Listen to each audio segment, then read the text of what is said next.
Actually, can one of you guys talk for me real quick? Hello. Okay, it's coming through. Oh yeah, he got to it for me. Hello. Just a one Yeah. simple small word. Now people can see us. All right, Scott. Hello. Sometimes Bonus that's all you content. need. Yeah, I Yeah. don't need a All right. lot. I just want to make sure the audio is coming through. Mm-hmm.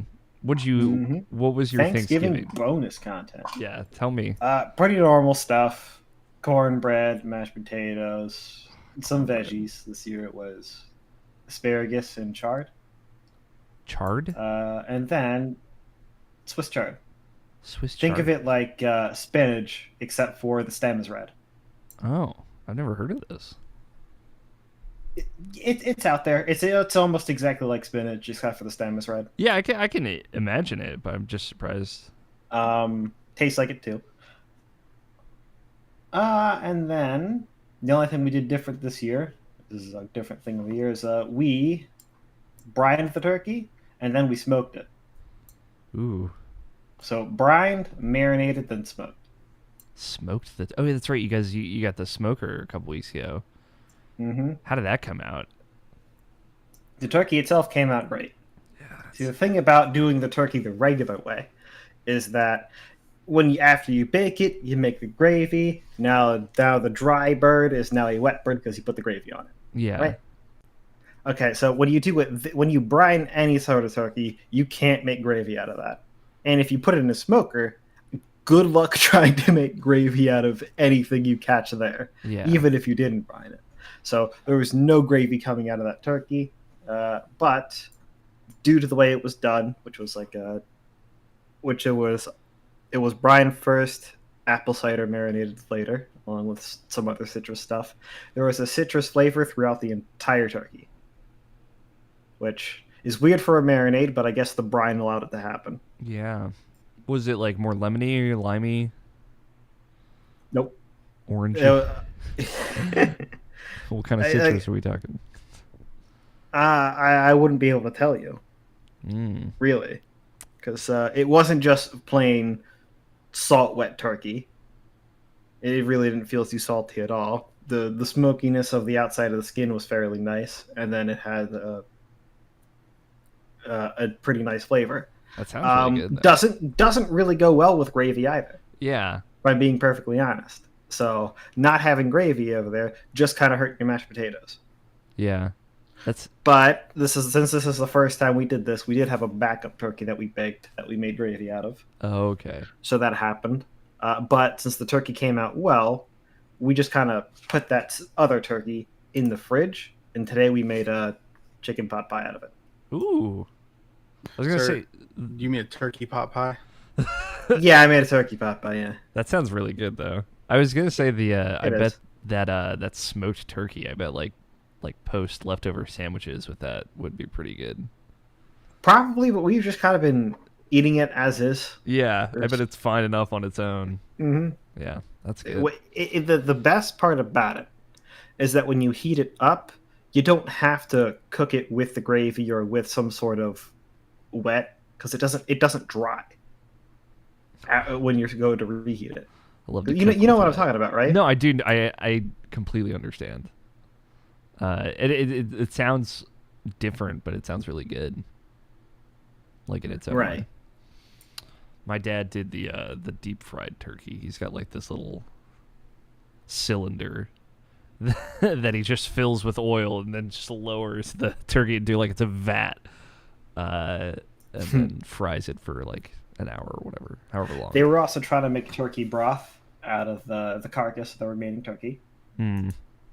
That didn't go too well. Yeah. They forgot to turn the stove off, so house went up in a bunch of smoke as I ran downstairs to turn it off. That's good. It's like, come on, guys. You had one job. Or at least tell me. Yeah, at least tell me so I can keep my eye on it. Mm-hmm. I'm sorry that your Thanksgiving special was just for me.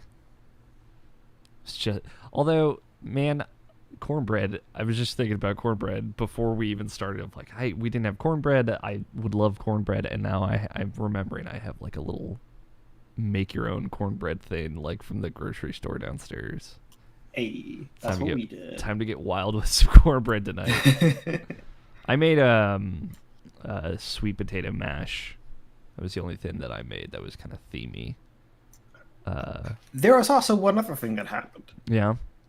So we did pumpkin pie as a Thanksgiving standard dessert. But we forgot to put sugar in it. Oh. What did it taste like? Well, what they did is as soon as it came out of the oven, because they remembered as it was cooking, so it was a bit too late to fix it at that point. Is they put a different type of sugary honey on it. So we mixed honey with something I forget, and then we put that on top of it as like a glaze. Okay. So somewhat recovered. I didn't eat it because I've long since fallen out of love for pumpkin pie. Oh no! But the people who did said, "Hey, you know what? It was good." For what it's worth, it was pretty good. It's probably healthier anyway. Like the calorie count is probably gonna be lower. Well, yeah, but I mean, just drink a soda without the sugar or the salt. No, I know. It would have been good. No artificial sweetener. I'm just trying to look on the bright side here. That pumpkin pie was probably pretty pumpkin healthy. Well, thank you for sharing your Thanksgiving delights. I didn't have as much Thanksgiving food this year, so I needed to live vicariously through you boys. Yeah. Although I don't know what Nabishin had, but I know that his thing is always like his mom makes the most bomb ass mac and cheese that I just want to try every year. One day. He's not here this week, everyone, but it's okay. He'll be hopefully back next week. He had to get called into work on a Sunday, which I'm sure he's not stoked about. But we will power on in his stead. You guys ready to talk about some fucking video games? Oh yeah. Mm-hmm. Tony, how was your week outside of Thanksgiving, real quick? How's life, man? It's a pretty good week. Yeah. You were on. I mean, we'll talk about it on the show. You were on Twitch yesterday, but I don't know if you want to talk about that. I've been on Twitch for many hours. Yeah, how many consecutive days? We'll talk about it on the show. Okay, then because it has to do with the only thing I've been playing on. Sure. Then let's get right into it. We'll get rolling. Where's my... There you are. Take a little quick puff of this. Everyone, if you need to grab water, let me know. Hopefully you guys are ready.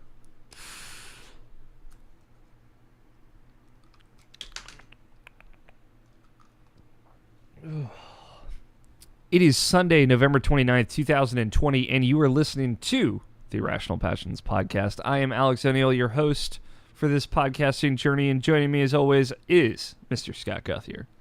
Hello. And Mr. Tony Horvath. Hey. Hey, how are you guys doing? It's post-Thanksgiving.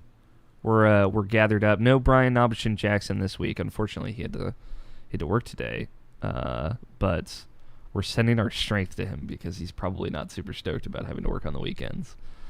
But hopefully he'll be back next week. We're continuing our next gen video game consoles came out, and I got to play some of them. I'm going to talk about that this week, and then hopefully other video games. I do want to hear Nobishin's quest if he's still looking for an Xbox Series X. It seemed like that was a thing that he was probably going to end up doing next year, but we'll find out hopefully next week. But we got a good show. As I like to always say, we got a good show lined up. Feels good. Feels good to talk about video games. I mean, Tony's got some kind of surprise. You always guarantee surprises for me. Yeah. So I feel like that's all the energy you need going into a podcast.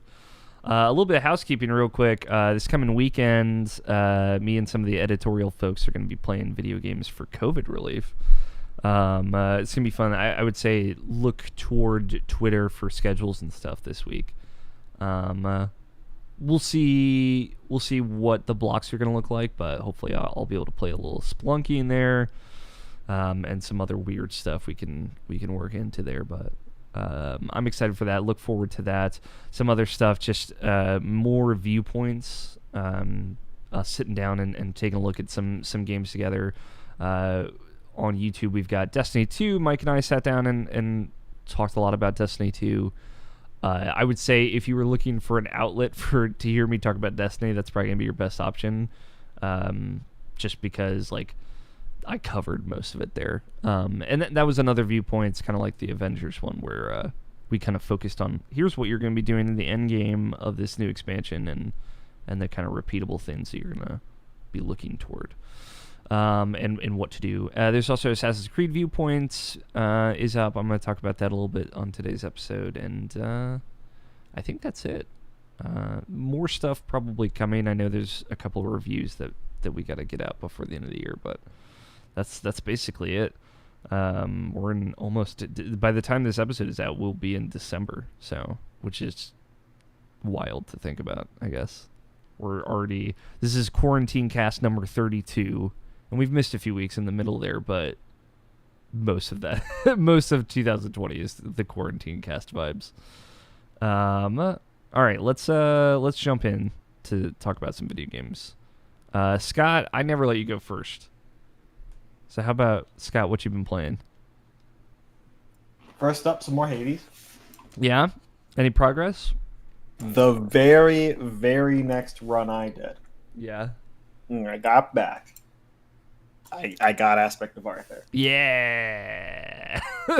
Nice. That sword's busted. That sword is busted. You should not be getting extra HP when you have that sword on. I know, it's like a little extra cherry on top. It's like, all right, well, I guess we're going this far.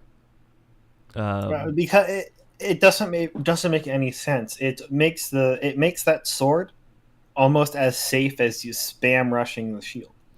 Yeah, and I think maybe it's like supposed to be kind of like if you've gotten this far and you're still having trouble, like this is the thing that might be able to just kind of get you the rest of the way through the game. Mm-hmm. But it's also just like after I've finished the game a bunch of times, it's like, oh yeah, I'm just gonna have fun now.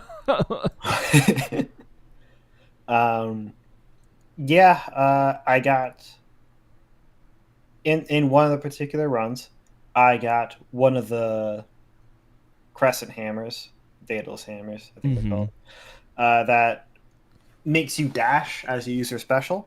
Yeah.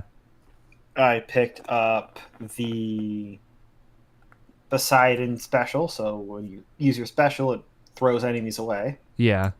But I also got another Daedalus hammer that drops your pushback, but in double strikes your special. Double strikes the special, yeah. So when I got up to Hades at that point, the double strike on the special hit Hades for 700 damage. Because of the extra boss damage from Poseidon. Extra boss damage. Yeah. I just had Persephone's equip on, so at that point it was like level 6. Yeah. And I had a bunch of other good stuff too. You didn't need all that other good stuff. You were set. No, but no. I at that point I was set. Honestly, I could have just specialed your tried way through that to whole fight. I could have taken the other reroll, which isn't the boon reroll, but the rune reroll, to reroll out of getting any extra boons, and just hard leveled the special one. Yeah, and gone off of that. But one of my favorite boons is starting to be the Hermes speed after dash one. Yeah. Especially like because it doesn't. Go ahead. I was gonna say, especially with the twin fists, that one's really really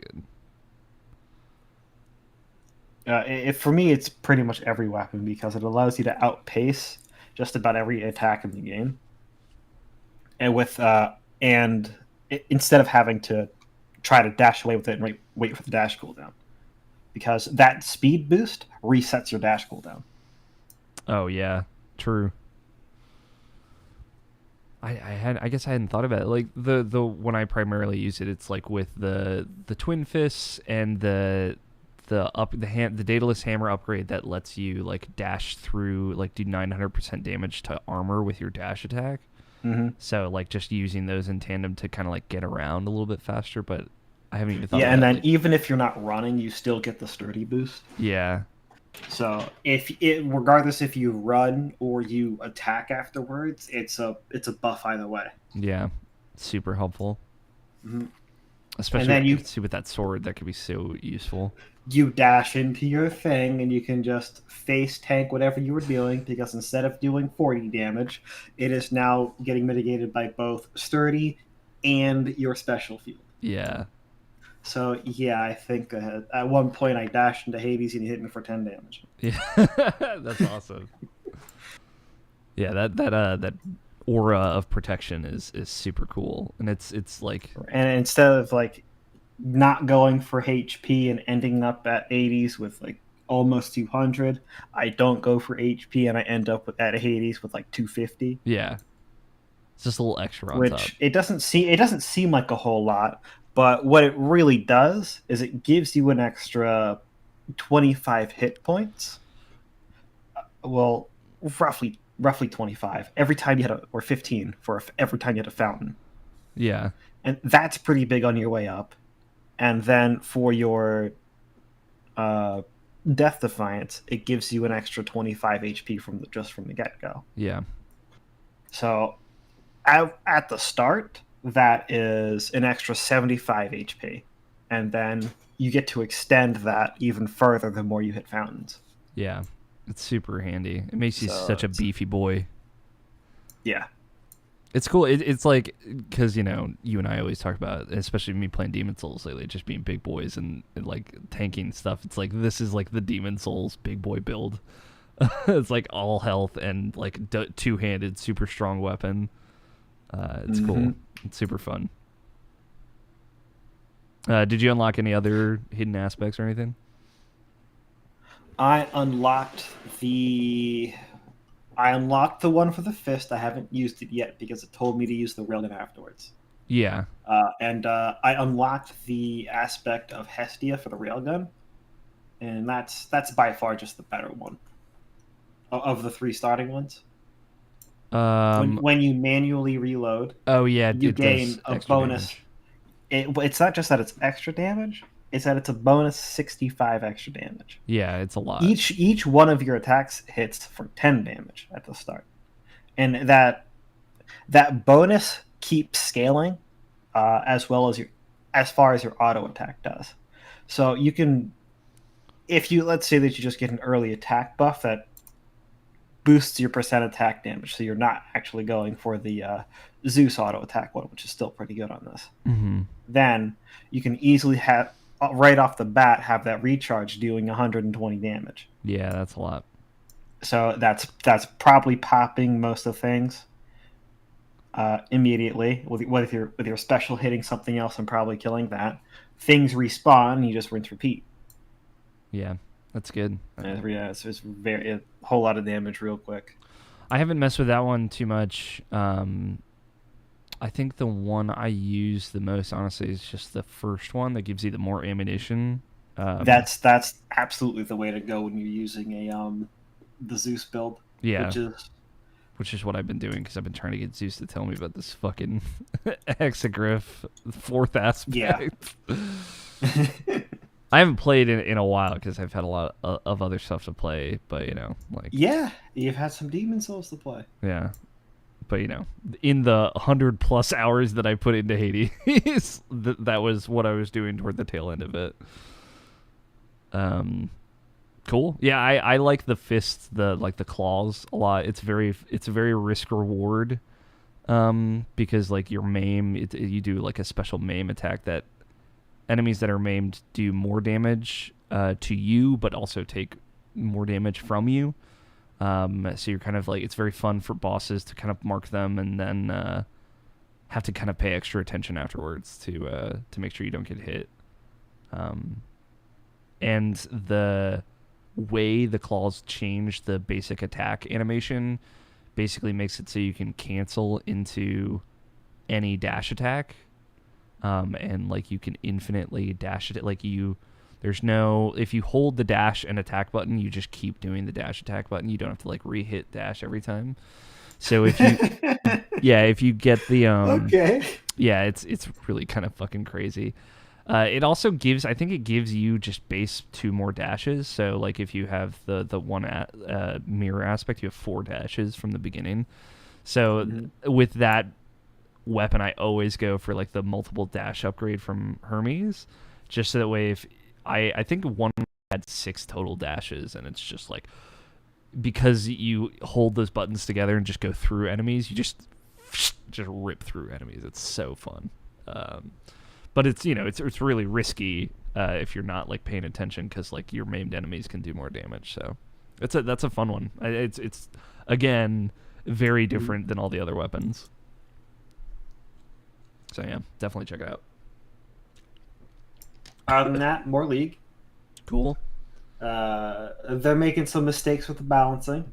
Yeah.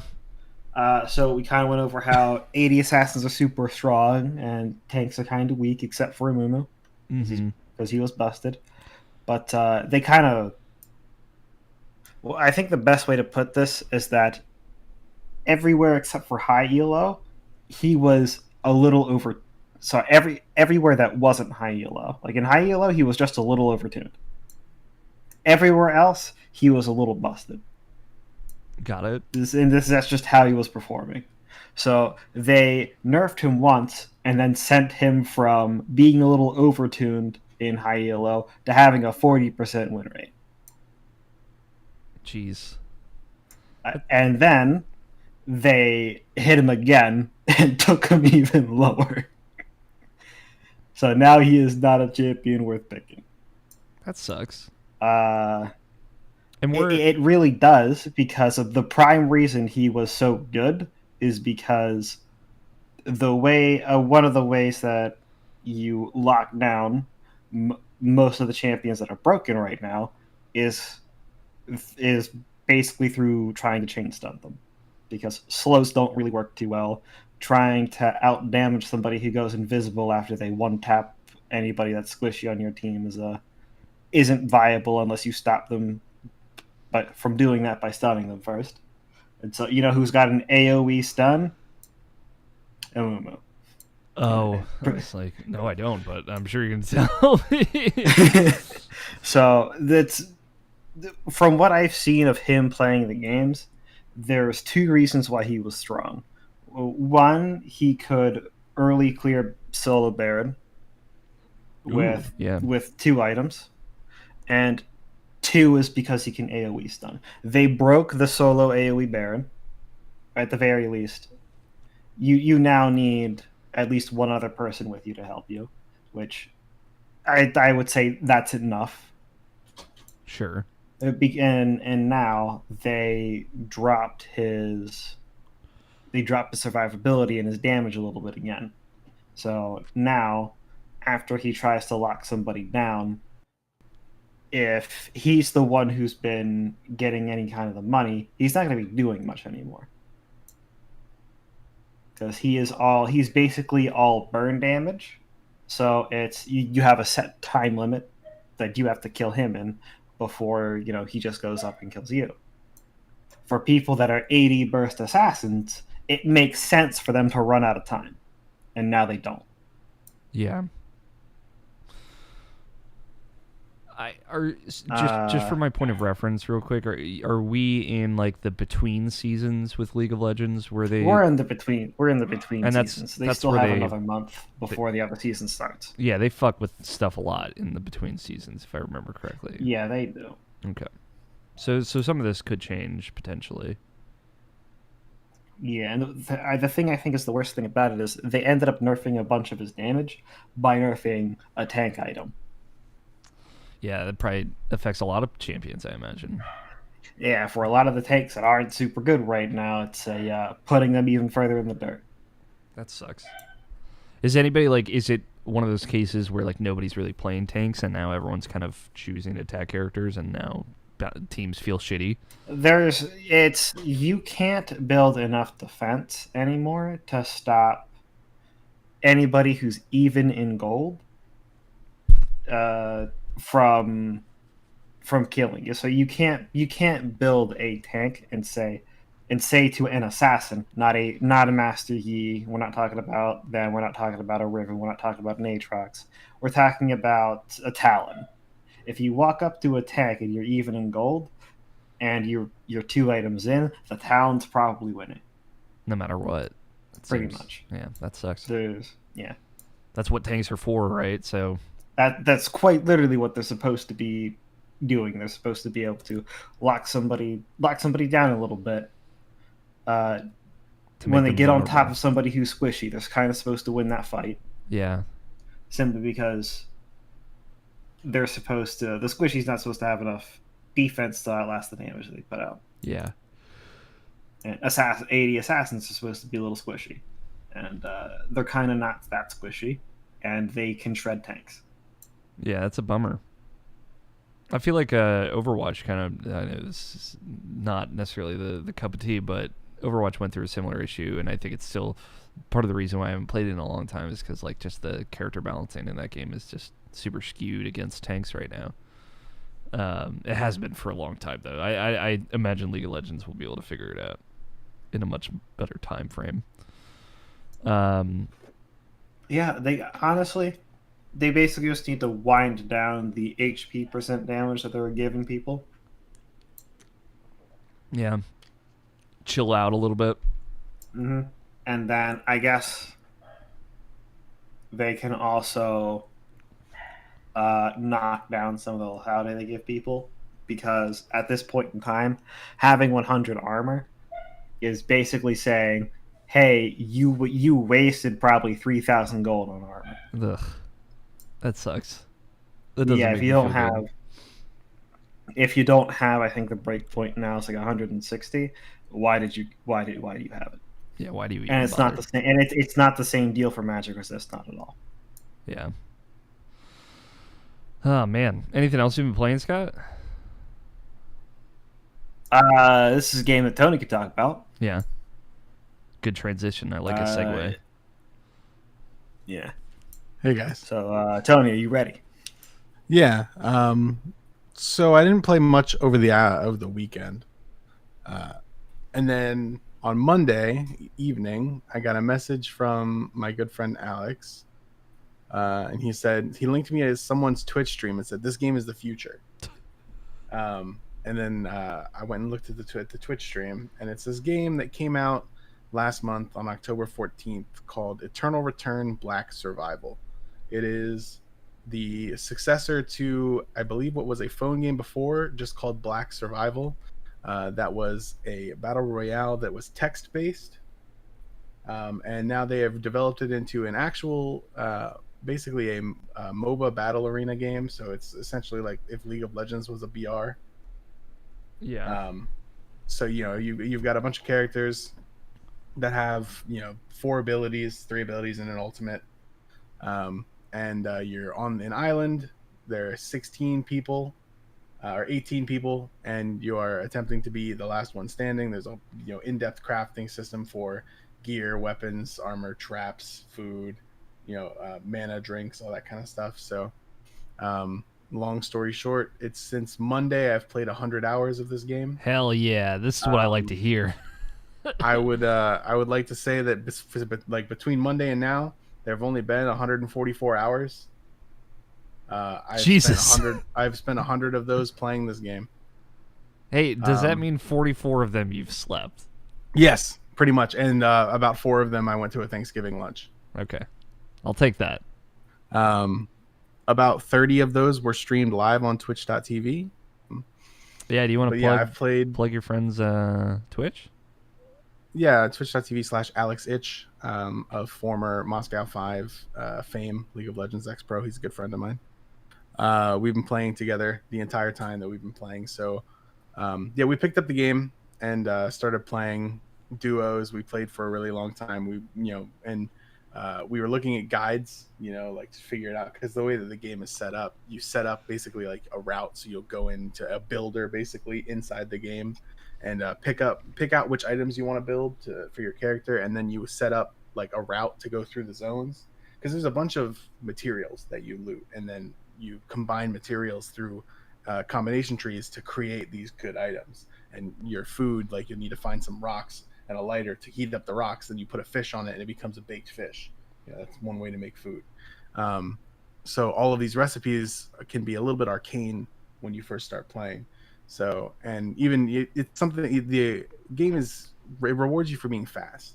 You really want to get through these zones, pick up all these items really quickly. So you build these builds in advance so that you can have a game plan going in. and just click on the things that they tag with yellow to say, hey, this is part of your build. So you can quickly put together these, these fleshed out builds for your character. And you plan out, it even has like the map is separated into different sections that each spawn different things, different base materials. So you will try and set up the most efficient way to get through the route. Basically, you plan out a route to find all these items as efficiently as possible, so that you can be full build quickly and then kill people. Yeah. So 100 hours later, Alex and I are very highly rated on the leaderboards for all three: squad, duos, and singles. So we've played, and we got invited to Alex was like, I'm gonna stream it a couple days ago. So we started streaming just us playing duos. And like devs from the game, all of the YouTubers from the game, everybody came in to see the stream because we were the number one for the category. Nice. English speaking anyway, because the game is very, very much more popular in Korea than it is here. But for English speaking, yeah, we were the number one stream for the game. So obviously all of the English devs and all the YouTubers came in to say hi. So we got we hooked up with a couple of the big YouTubers, including the one whose guides we used to learn the game. Nice.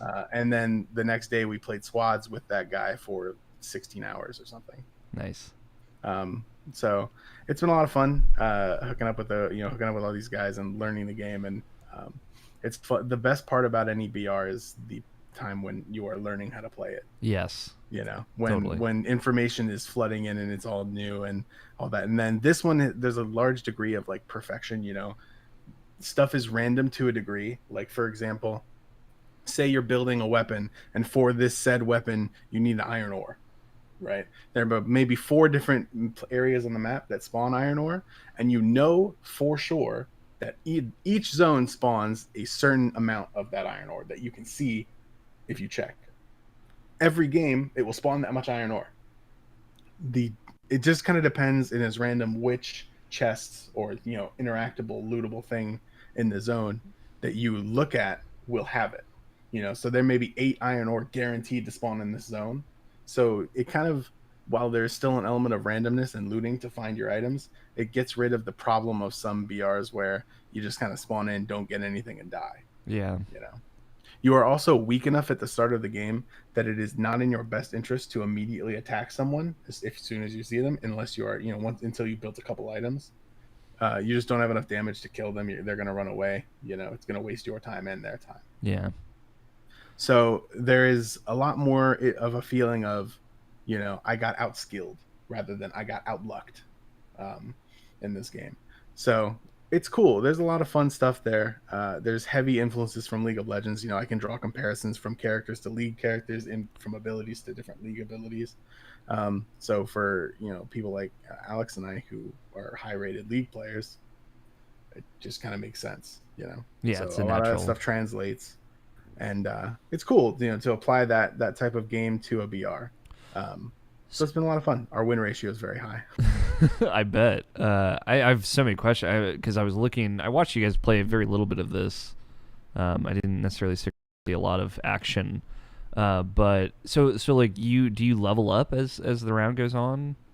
Yeah. So there's a mastery system. Basically, everything that you do, each type of weapon, which every character you're only going to play one type, but your weapon, combat, crafting, traps, resting, health, which is making food, all these different things, like maybe 20 different variables, all have mastery. And as you do that activity, your mastery levels up. When your mastery levels up, you gain experience. Got it. Okay. So as your searching mastery goes up at the beginning of the game, that's how you're going to gain levels. Then your crafting experience goes up. Obviously it has diminishing returns. So you are rewarded for doing many things. Yeah, I was going to say it behooves you to be good at many things, I imagine. Right. And so say you get close to the end of a game, if you haven't built a lot of traps, your trap mastery is going to be really low. So you can get a boost of power by creating some traps, leveling up your trap mastery, and gaining a level or 2 because of that. Yeah. But yeah, so basically that's one of the way you level up, and then you obviously level up through experience, but that experience mostly just comes from like your experience from killing things is different. But then if you kill these animals, basically jungle creeps around the map, that can drop certain things only animals can drop, you'll gain hunting experience, and that will also help you level up your character. Is there any of like the MOBA DNA in it? Does it feel like there are kind of lanes or anything like that? No, I mean it's a battle royale. You're playing on a map. You know, there are zones that close, and you're forced into a smaller and smaller area, and then eventually you fight, and the last one standing is the one that wins. Um, the MOBA stuff is mostly just the way the characters are set up. The three abilities, a passive, and an ultimate. Got it. And the way the game feels, the way the game controls, all of that is very reminiscent of League of Legends. Got it. Yeah, it Um, looked like it. So, a lot of that's like that feel is there, but it's like, League of Legends makes those like different maps that you can do. Like in the Yeah. past, they've done these things where you're like escorting something and then you fight a boss at the end, like a big bad Kane thing. It's kind of like if they had made a battle royale and really fleshed it out. This is kind of what that would be like. That's cool. Does like Yeah. it, so the map is always the same, but do you like parachute into the map in the same way? No, so basically you choose a zone that you want to start in, and you can see where everyone is starting in the map at the beginning of the game while you're choosing your build. So there's an element of strategy there where you could have several builds that go through different routes, and then you try and route through a less populated route for that map. That group of players in the lobby. Totally. Because if 5 people spawn in the zone that you're going to second, and they all loot up the thing that you need, you're probably not going to find stuff that you want. Yeah. So you kind of have to adapt in that case, and that's where more of the game knowledge comes into play. So you can quickly think okay, I need Iron Chain. Everybody spawned in Cemetery. There's probably not going to be Iron Chains left because that's like one of the things you want to go to Cemetery for. It's pretty exclusive to that area, at least on that part of the map. So you think like, okay, I'm going to have to adapt and get this Iron Chain somewhere else. How am I going to fit that into my build? That kind of thing. That's cool. I just feel like so many, especially if you look at popular battle royales versus like non-popular battle royales, like so much of it has just been shooters. Like Yeah, I mean, if you think about it, right, like the core thing that I think a lot of people don't like about battle royales is that you parachute in, you either get loot or don't get loot, and then it's over in like 2 seconds when someone sees you. In this game, you can be pretty confident that you will be able to build your items if you play well. The resources will be there. Sometimes you're more lucky than others in how quickly you can find it, but it's typically going to be there. And then when it comes to that point, it's more of a challenge of who was more efficient in building those items and who is the more skilled player in this matchup between two people. Because if you can't hit your abilities, it doesn't matter how much gear you have. Yeah, totally. That's cool. I'm excited to see how this game. So it launched in October, right? It's in early access. Yeah. Currently, and I believe it's just out. It's not in early access. Okay. Currently, developers, it's because it's so much more successful in Korea, are spending all of their advertising money on Korean advertisements and building that player base. And then once that has settled in more in Korea, and then the revenue from Korea starts to flow back in, they will reinvest in advertising in the United States, because it wasn't obviously an instant success. I hadn't even heard of it before, because it wasn't advertised in the US very much. Yeah. However, the localization and all that stuff for the United States version of it is really good. I don't have I have no problems and no complaints about any of the stuff in game. I think compared to other games that were made for a different country and localized for this one, especially so close to their release, this one's done very well. Their website could use some work though. It's pretty slow. It's not that it's non-functional, it's that it's just really laggy. Yeah. That can be fixed. Yeah, cool. It's on Steam and stuff, so yeah. Free to play. I believe their monetization. Excuse me, I can't even speak. Their monetization model is skins, just like League. Yeah, it makes sense. It's very similar. There are champions, or characters that as you play, you get in-game currency, and then you can use that to get every champion in the game over time. And it seems pretty generous. I've already unlocked like 9 of them of the 18. Oh yeah, I was gonna say how many are there, but that's cool. 18 They're characters. either 18 or 19. Can't remember. So it's good. There's a free rotation. All the characters are really well done. I think there are no characters that feel like they were not designed well. They're all really well animated 3D models and everything. It's really nice. So yeah, it's a cool looking game. Cool to see them do more stuff with it. Yeah, it's just cool to see another kind of take on the genre in a fun way, I think. Anything else you've been playing, Tony? Nope, obviously not. Yeah. How much did you play, Scott? I don't know if you had any. About 3 games. Okay, cool. Did you think it was cool? Is there a match history? Yeah, it's on their website. Damn it. I'm not logging in, but I think it's 3 games. Cool. I won 1 game, lost 2, made it to the end, or made it decently far enough in one of them, and died real early in another. So, Scott has played 5 games. I played 5 Ooh. games. Time He's flies. won once. His average kills per game 2.4, and his average placement 7th place. Much better than me, Scott. Happy to report that your first outing would almost certainly be better than mine. Cool. Not too bad. I'm excited to hear your guys' thoughts next week. I mean, I'm interested to know if Tony, you'll love it so hard until you hate it. You know, I'm not poking fun. That's typically how I do things. Yeah, I just mean like if you play so much of it, it's like okay, well this is lacking now. I really see this now, type things. Yeah. Cool. If you want to see more about that game, Alex, I would recommend you go take a look at some of the VOD from the other day. Yeah, if there's there's a lot of cool more stuff. impromptu streaming, I'll try and jump in and actually say hi. Yeah, I mean, at the request of the other guys that I was squad streaming with, I have set up Streamlabs. So Cool. in the future, if there is a need, I could just click a button, but I probably never will. I'll keep pushing. I'll believe that maybe someday you'll need to push that button. I'll show up.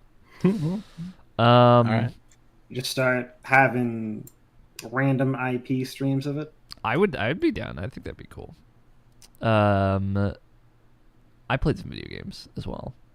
I want to proudly announce I've platinumed Demon Souls. I did it.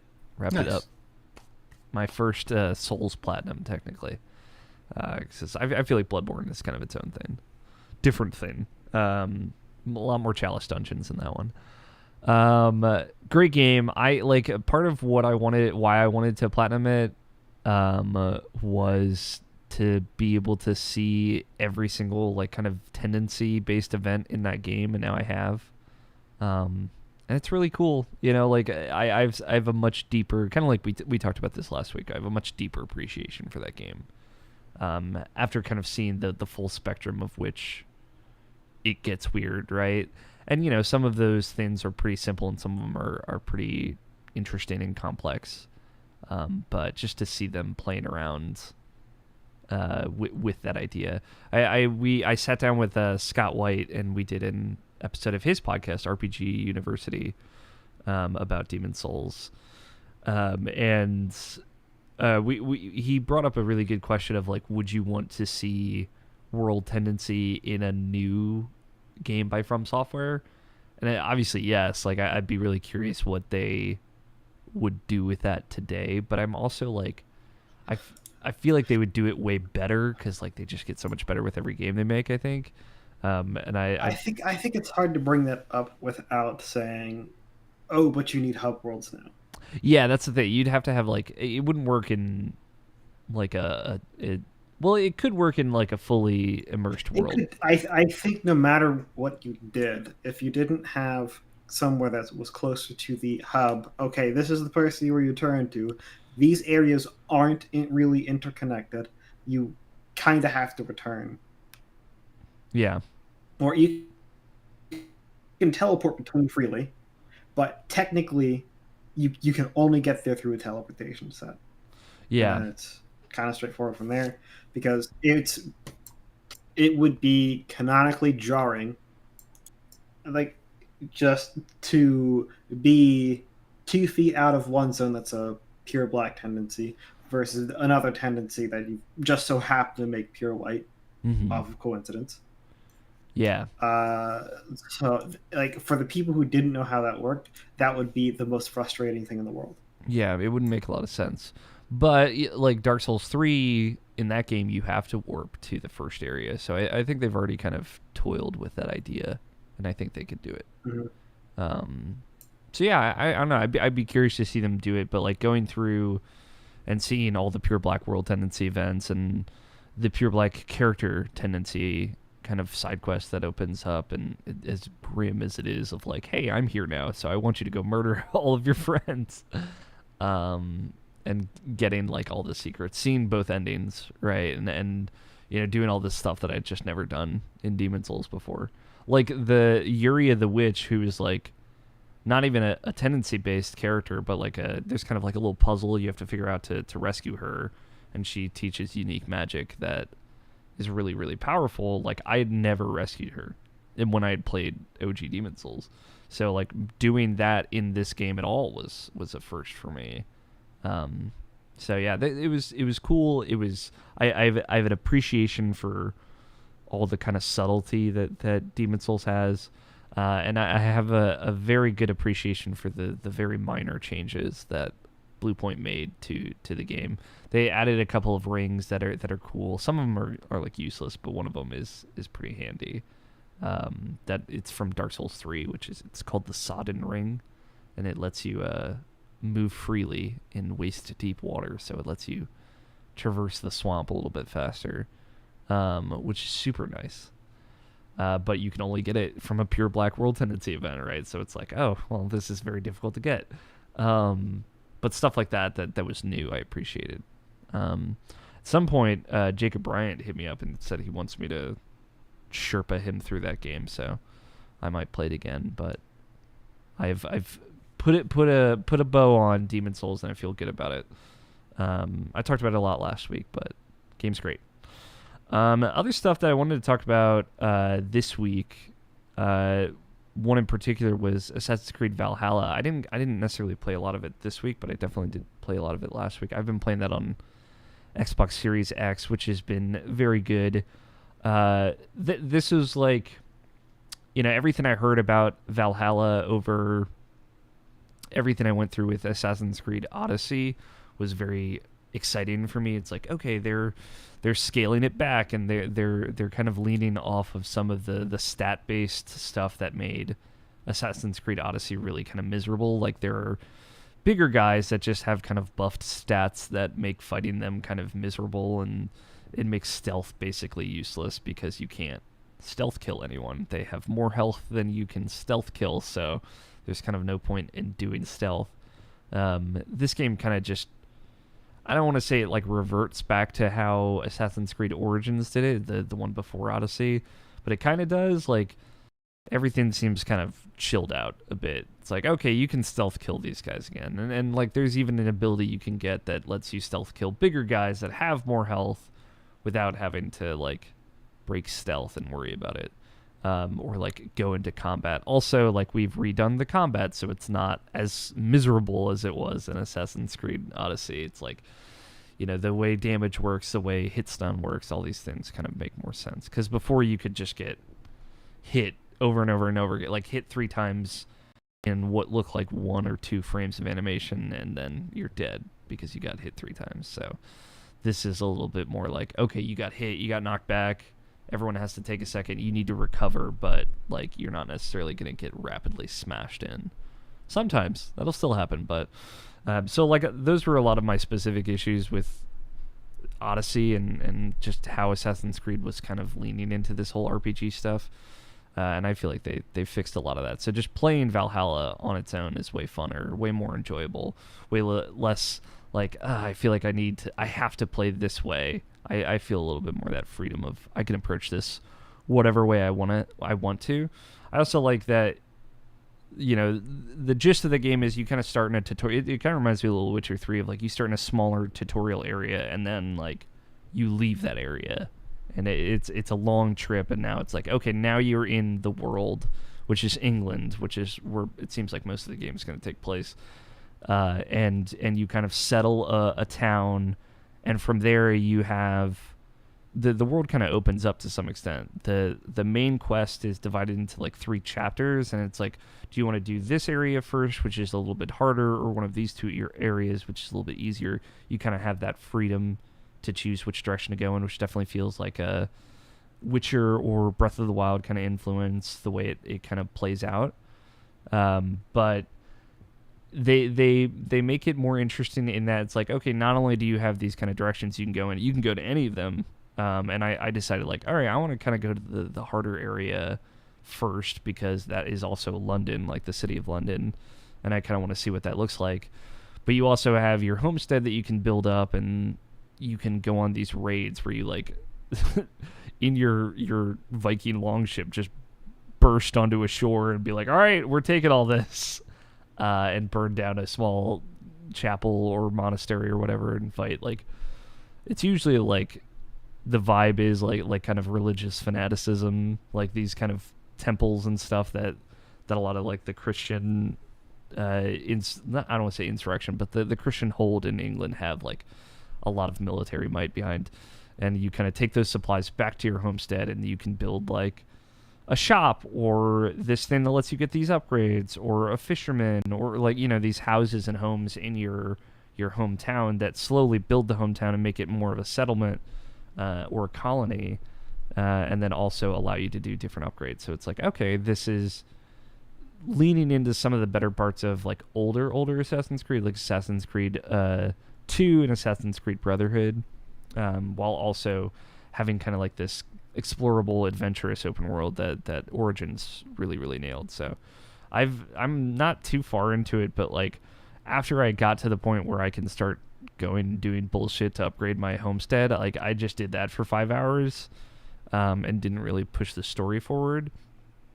And it's just really fun. It's fun to upgrade. It's fun to meet the new people that you're building homes for your in your town. When you get to like a certain tier, like your colony, your homestead expands and has a bunch of new buildings you can add on and stuff, and like it's like, you know, you have to build 4 buildings, and then it's like, okay, now you have access to the mill and the brewery and all these other things, so you have to keep upgrading to kind of get access to the more interesting narrative parts of your hometown. But all that stuff works. It's super fun. It's super rewarding. It's a lot of good instant gratification. And a lot of what they did with this game is like the side quests are totally redone to either be super short, you can do them in a couple of minutes, or they're way more character centric, and they're about like recruiting people to your homestead, and you're kind of spending time with 1 or 2 people way more and getting to know them more. So all that stuff has been good. I just haven't seen a lot of it yet. But overall, like everything that Valhalla has been doing has been such a good break from the kind of direction that they went with Odyssey, and which was just too big and too much going on and too combat heavy, and you know, it really didn't have any of like the stealth adventure stuff that I really liked in Assassin's Creed for the longest time. So it's weird, you know, like the series is so old at this point that like anytime that there's like a cutback to modern day, it's like, oh my god, we're still in this. Like, and I'm like one of the 3 people that's kind of like into that story still, but it is just like Valhalla makes sense, you know, as like a sequel to Odyssey or Origins or, you know, Brotherhood or whatever. You know, it's just like, all right, I'm playing Eivor, she's a Viking lady, and, you know, I'm just living her life. And then you cut back to modern times, and it's like, the fucking Isu space future humans mated with regular humans, and the half Isu blood makes them have eagle vision. It's like, this is all stupid. I'm not even going to worry about this. But overall, Valhalla has been a big step up from Odyssey, and I'm excited to keep playing it. I've just been like, I want to finish Demon Souls, and then I'm going to do this, and then I'm going to get to raid ready in Destiny or whatever, you know, all these other things that have been distracting me from it. But I'm excited to go back to it when I get the time. And then the other thing I've been playing, I finally stepped into it this week. I'm so happy I did, is Bugsnax. I'm ready to talk about Bugs. Everybody's been talking about Bugsnax, and now I can talk about Bugsnax, which is great. Tell me about Bugsnax. Bugsnax is super fun. Full disclosure, George Cruz, who used to be a member of Irrational Passions, did the PR for this game. And he's a very good friend. And he worked very hard on this. But, you know, just so everybody knows. But so Bugsnax is a first-person adventure game where you run around as, like, I would compare the creatures in this game, like the humanoid creatures, to like Muppets. They remind me a lot of Muppets, in like a good and charming way. They're not 1-to-1 Muppets, but they have that kind of like up and down jaw. Like when they talk, they look like a hand puppet. You are playing as one of these Muppets on an island. The island is populated by like this small town that has like the settlement of all the other Muppet folks. They're called Grumps. I think they're called Grumps. It's like Grumples or something a little bit longer than that, but you get the idea. And from this first-person adventure perspective, you walk around and do kind of menial tasks for the occupants of the island, most of which involve catching little creatures called Bugsnax. It's like somewhere between Viva Pinata and Pokemon Snap as far as like what it's like to actually play this game. And there's so much Pokemon Snap in this game, and it's like not really, but like I feel like that'll make more sense as I talk about it more. But it's a lot of, you know, the areas are pretty small. Bugsnax are like animals, right? They kind of float around and either run around on the ground or they're climbing up on walls. If they're like bugs, like one's kind of like a snail, one's kind of like a scorpion. They climb up the walls and stuff. And then you have some that fly up above that are more bird-like. And each kind of has its own unique solution for catching it. You have like this trap that you can throw out, and it looks like an umbrella that kind of closes down. So you can just leave that out, and then you have basically on the R2, you like hit your watch like a secret agent. You have like a little button on your wrist that closes the trap. So you throw out the trap, you kind of back away, and you hit the button to close it on a Bugsnax when they kind of walk up to it. That's like the general catching method. But you get a bunch of tools that kind of interact with each other in a fun way. Like the one I tend to use the most is like there's a like a springboard that you can throw down, and then you can throw the trap on the springboard, and you can aim the direction that you want the springboard to launch the trap. So you have like a full like arc of you know exactly where it's going to land, and then you launch the trap, and then snap it closed in midair to catch like midair Bugsnax or just like something that's a little bit further away or something like that. So a lot of that, like the way your tools and stuff work together, remind me of Pokemon Snap. You know, like I think of like using the flute to get the Snorlax to wake up, or I have to hit this bug or this Pokemon, with the apple or the Pokemon food, and then it'll come out, and then I can hit it with the stun, and then I can take a picture or something, right? Like the way you have like all these really basic tools that interweave. Right, but you're not, unlike Pokemon. The biggest change when you're comparing it to Pokemon Snap is you're not on a linear ride. Yeah, you're walking around, you're doing what you want. Right. But you know, it just has so much of that similar kind of feeling to how you're figuring out how to actually capture these Bugsnax. Like it reminds me of like, how do I get the picture of this Pokemon, or like get the right pose. It has a lot of that kind of same puzzle energy. But yeah, you're walking around, you're actually capturing these things. The cool thing is you do have a camera. It's like a scanner type thing that you can pull out. And when you scan a Bugsnax, it'll give you a little description of it and maybe like a hint as to how you would go about capturing it.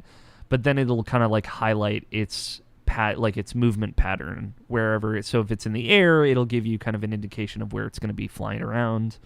Like the exact trajectory that it walks on, or if it's on the ground, it has like the little trail of like, this is the path that it walks in, so you can place your trap right on the path, and then back away and kind of wait. But like there are a lot of Bugsnax that can't be caught by the trap, either because they're too big or they're too tough. Like the Bunger, which is like this little burger with curly fry legs. That runs around, and he gets really excited when he sees anything, so he like headbutts it and bumps it away. So if he hits the trap, he just bumps it away. But if you get two Bungers next to each other and cover one in ketchup, the other one will want the ketchup so bad it'll bump into the Bunger and, you know, kind of stun it, and then you can go catch it with like a simple net. So like a lot of times it's like, oh, I have to lead this one snack to another snack, and they'll interact in some way, either because they love each other or because they hate each other, and then they'll both be stunned, and I'll be able to capture them both. which is fun. Like you have like this slingshot that you can shoot sauces with. So like you can cover one in ketchup or ranch or peanut butters or chocolate or something like that. So because there are many dessert flavored Bugsnax as well. All that, like, that's primarily what you're doing, and I love all that. Like all that stuff is super satisfying, and I just like catching things in a very like Pokemon or Viva Pinata way. But then like the whole other part of it is like there's kind of like a mystery going on the island. I don't want to necessarily spoil it because like I hadn't gotten to Bugsnax yet because there have been so many games to play, and I was still pretty much blind. I have no idea what's going on. But the way that they are dripping out the mystery is very fun, and I don't want to necessarily ruin that for anybody. But like, you know, there was a big fight in the town on this island because all these people kind of came to this island on a bit of a whim. It was a big fight and everybody split up, so you have to kind of go around the parts of the island and convince everyone to come back to town. And when you convince everyone to come back in town because you're a journalist, you can interview them to kind of figure out what's the mystery, like what's going on here, where did this person disappear to, things like that. So like you get this whole Pokemon Snap part in one, and then you get like Twin Peaks in the other, which is like exactly my shit. And it's like, oh, this person likes this person, or maybe you have to go spy on this person at midnight. This person goes sleepwalking. Like it almost has like even like I don't want to say Majora's Mask because I don't want to like invoke it, but like this idea that everyone kind of has their own thing that they're doing as well, that you can at some point investigate and learn more about them, and maybe like I don't know, maybe one of these folks is gonna like turn out to be a shady murderer or something. I have no idea, but they like make you believe that could happen, which is fun. Like that's how small town mystery it gets, and I love that stuff. But yeah, I played like 5 hours of it just yesterday. I did not want to stop. I was just like not feeling super well, so I had to lay down. But that's more of a me problem than a Bugsnax problem. But yeah, it's super jolly. You know, I like all the characters. Sam Riegel does one of the voices, and anyone who knows Critical Role knows him from that. So it is very goofy, very over the top, very like, you know, these characters are very caricature like, but that just kind of makes it knows what it is, so it's having fun with it. You know, these are the guys that made Octodad. It's a fun time. It's a way more like dialogue and personality than Octodad, so I was worried like I don't know if like the way that these guys write is gonna necessarily be my cup of tea, but it like everything hits for me for sure. It's definitely my kind of game, so I'm having a great time with it. I'm excited to figure out what the Bugsnax mystery is. Maybe there's like a giant Bugsnax or queen Bugsnax. I really don't know. Bugsnax apparently don't have teeth. So, which I hadn't really thought about at all until one of the characters brought it up. I'm like, oh yeah, this is like, they just have little eyeballs and they're all little hamburgers or popsicles or whatever. So yeah, I don't know what kind of dangers are ahead of me, but I'm excited to find out. It's fun. It's a fun adventure game. It reminds me of like Sam and Max and like, you know, any kind of puzzly adventure game. Yeah, it's been a while since we've had a good one, hasn't it? Yeah, especially like one that's like not a sequel. Like one of the last ones of those is just like another Sam and Max that like Telltale made or something. This is like a totally original idea, a totally new idea, and it's really charming. And it's fun, you know, like at the end of the day, it's kind of like, it gives you that kind of Pokemon fix of like running around and there's like a bunch of little creatures out and they all say their own name and you just throw your trap out and try and figure out how to capture them. So it's a good time. And it's very funny in my opinion. But that's it. I played Destiny as well, but like I said earlier, I would go check out that Destiny Viewpoints to kind of get my full Destiny thoughts. The Age of Calamity is out at some point. I got to play that, but I'm just trying to work my way down the list right now. Too many video games. Which, to be fair, I'd rather have too many video games than not enough. But that's it. I think that's all I've been playing. I'm trying to double check. Yeah, I think that's it.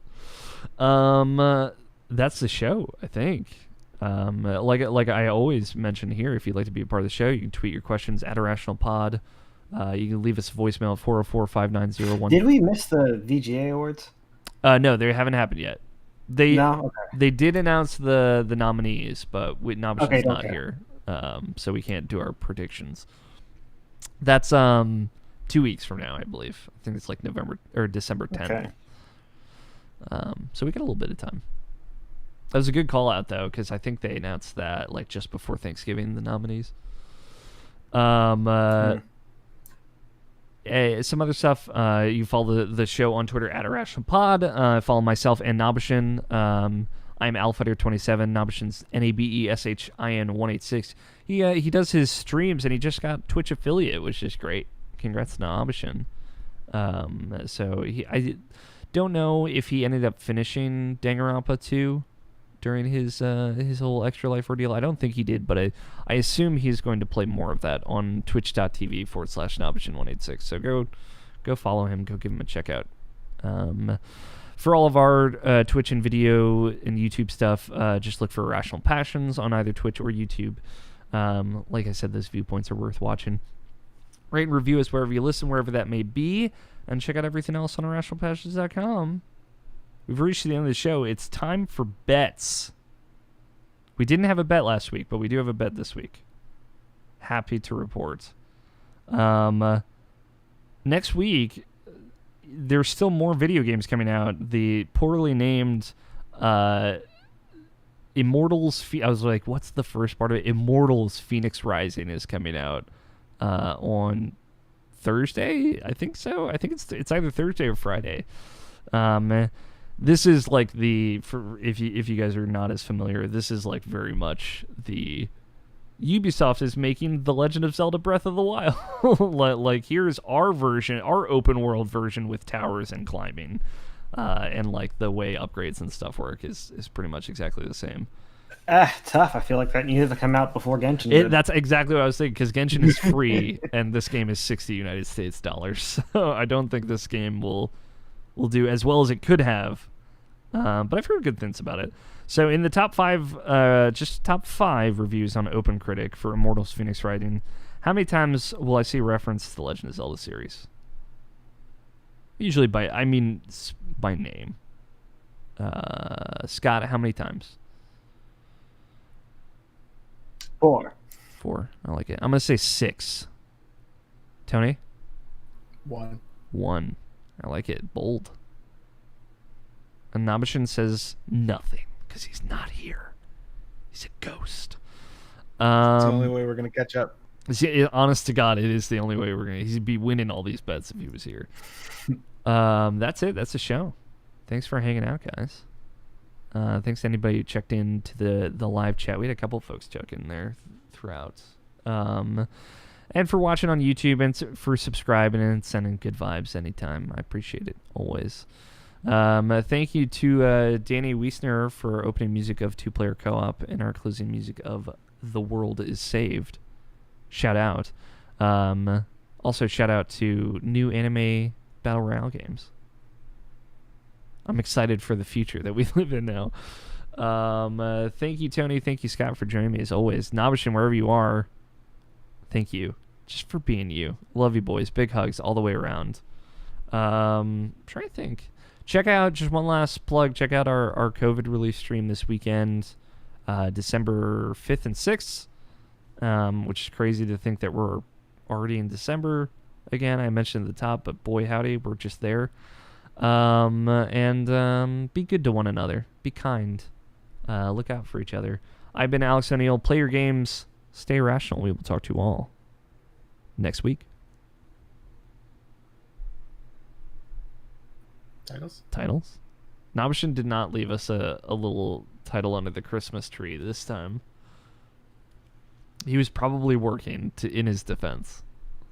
What if he like pulled it up, got that YouTube up during work, was like, I could probably squeeze out a couple of titles.